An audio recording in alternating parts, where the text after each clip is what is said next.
না না, যে অত্যাচারিত, নিপীড়িত, নির্যাতিত, তার পরিবারের প্রতি দোষ চাপায় দেওয়াটাকে কিভাবে দেখছে আপনি তার বান্ধবী হিসেবে? পরিবারের উপর দোষ চাপায় দেওয়া বেসিক্যালি চোরের মার বড় গলা।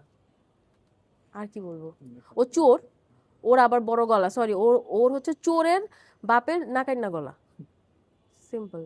আর বারবার রিজিকের মানে কজ হাতিয়ার দেখাচ্ছে। হাতিয়ার, আপনারা দেখেন তো ও কি বলতেছে, রিজিকের জন্য আমাকে বাঁচতে দেন, মানে তুই আমাকে খুন করবি, এরপর তুই আমাকে বলবি যে এই বাচ্চাটার জন্য আমাকে বাঁচতে দেন, আমাকে মাফ করে দেন। ব্যাপারটা খুব ফানি না?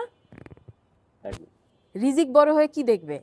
রিজিককেও একটা ভালো লাইফ দিবে, আমাকে একটা সুস্থ বাবা, যে ভালো হাজবেন্ড হইতে পারে না সে কোনোদিন ভালো বাবা হইতে পারে না। ইতিহাস দেখেন, দেখেন আপনারা, আপনারাও তো পুরুষ মানুষ, আমিও একটা মেয়ে মানুষ, আমার একটা বাচ্চা আছে, আমার হাজবেন্ড আছে, যে ভালো বাবা মানে হাজবেন্ড হইতে পারে না সে কোনোদিন ভালো বাবাও হইতে পারে না, কারণ একটা সন্তান বাবার ফুট স্টেপেই চলে ভাই। জানেন তুমি জানো তোমার বউ কাকে নিয়ে সন্দেহ করে? তোমার বউকে তুমি যদি এতই ভালোবাসো, তুমি ওই নায়িকার সাথে কাজ করার দরকারটা কি তোমার? ওই নায়িকা ছাড়া কি আর কোনো নায়িকা নাই? আরো তো নায়িকা আছে, ওই নায়িকাকে তুমি বাদ দিয়ে দাও না। ওই নায়িকার সাথেই তোমার কাজ করতে হবে, ওই নায়িকার সাথেই তোমার ইন্টিমেট কাজ করতে হবে, ওই নায়িকার সাথে তোমার শুটিং এর বাইরে ছবি উঠাইতে হবে। আপনারা ছবিগুলো দেখছেন?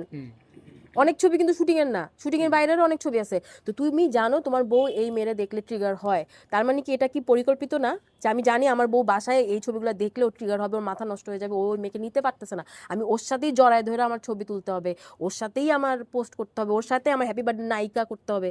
আপনারা বলেন না এটা কি? তাহলে তুমি কেমন ভালোবাসো, তুমি কেমন কি করো, তাহলে তুমি কি করলা? সন্দেহ করে, সন্দেহ করে, সন্দেহ কি এমনি এমনি আসে? আচ্ছা, আমি প্রশ্নটা করি, আলভি কি আমাদের কারোর সাথে যোগাযোগ করেছিল? ওর বাবা মাকে ফোন করেছিল যে আমার ওয়াইফ মারা গেছে, আপনারা একটু ওয়েট করেন, আমি আসতেছি, হোয়াট এভার, আমি যেভাবে হোক আমি আসতেছি। একটা দিন আমরা ওকে ফ্রিজারে রাখতে পেরেছি, যদি ওই লেভেলের ওর এফোর্ট থাকতো, ওকে ওই এফোর্টটা দিয়েছে? দেয় নাই কিন্তু।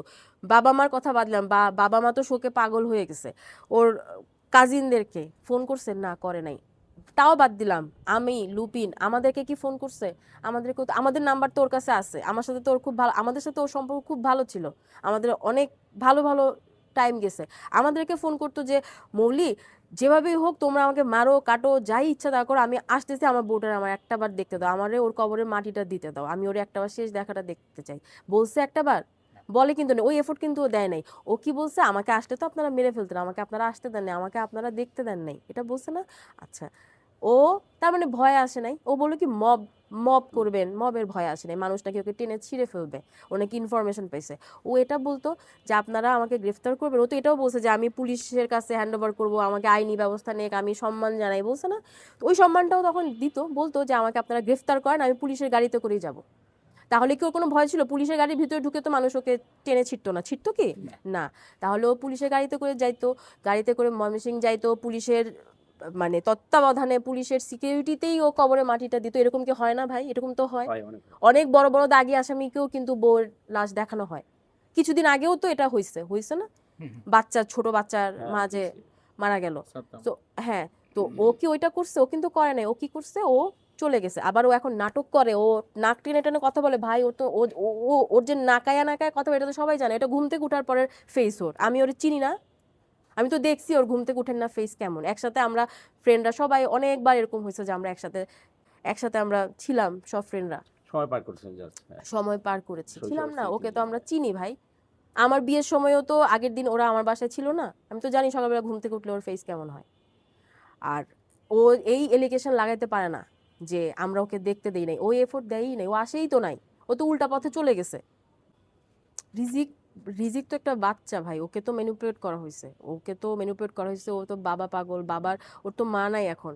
ও প্রতিটা রাত ও কি মাকে খুঁজতেছে না? ও তো মাকে খুঁজতেছে, ওর কে দাদির কাছে রেখে মা এখানে সেখানে গেলেও ওর ইকরা কিন্তু অলওয়েজ রিজিকের সাথে কানেক্টেড থাকতো, ফোন দিয়ে দিত, বাবা আমি আসতেছি। ও আবার বলতো মা আসার সময় আমার জন্য এটা নিয়ে এসো। বাচ্চাটা জানতো যে একটু পরে মা আসবে, আসার সময় হয় আমার জন্য একটা খেলনা নিয়ে আসবে, বা হচ্ছে একটা যেমন রিজিককে দাদির কাছে রেখে ইকরার আলভি কিন্তু একবার দেশের বাইরে ট্যুরেও গিয়েছিল, বাট 3 দিনের জন্য, প্রতি প্রতি 3 দিনের জন্য, 3 দিনের জন্য 3টা গিফট রেখে গেছিল। প্রত্যেকদিন সকালবেলা ঘুম থেকে উঠে রিজিক একটা করে নতুন গিফট পাইতো। সো এখন তো বিষয়টা ডিফারেন্ট, এখন কি ও মাকে খুঁজতেছে না? আপনি কি মনে, লাস্ট কোশ্চেন, আপনি কি মনে করেন যে ইটার চলে যাওয়া তার কাছে সামান্য কিছু? আলভির কাছে? হ্যাঁ। আলভির কাছে তো এটা কিছুই না। ওর ওর ওর কাছে কি আপনি বলেন ওর কাছে কি কিছু না না, সে যে কারণ দেখাচ্ছে বারবার যে রিজিকের দিকে ঠেলে মানে দিচ্ছে বিপদ বিষয়টা, মুক্ত হলো আর কি, হ্যাঁ এরকম। এমন কিছু কিনা ভাবছেন কিনা আসলে? ওর কাছে আসলে ও সংসার করতে চাইছে, আমার একটা মানে থাকে না যে একটা ট্যাগ, আমার একটা সংসার আছে, বউ আছে, আমার সন্তান আছে, কিন্তু আমি বাইরে যাই করলাম না কেন আমার বউ, মানে সেটাই আর কি। মানে তার কথা থেকে বেরিয়ে আসছে যে আসলে তাকে সে নেগলেন্সি করতো এক সময়, নেগলেন্সি বলতে কি সবসময় যে একটা লাইফ নেগলেন্সি পার্টনার চলে গেল, তার কোনো অনুশোচনা নাই দুঃখ তো, নাই, কষ্ট নাই, অনুশোচনা সেটা না না, ওর ভিডিও দেখে আমার অনুশোচনা লাগে নাই, এটা তো নাটক ভাই, ওর নাটকে আপনারা শুটিং এ সব জায়গায় নায়িকাদের জন্য ও এভাবেই কান্না করে, এই তিথির জন্য অনেক নাটকও এভাবেই কান্না করছে নাক টেনে টেনে, তো আমার বান্ধবীর জন্য ওইভাবে কান্না করতেছে, আপনি কিভাবে বুঝবেন, ও তো ভালো অ্যাক্টিং করতে পারে। না না, এগুলা আলভির সাথে কোন নির্মাতা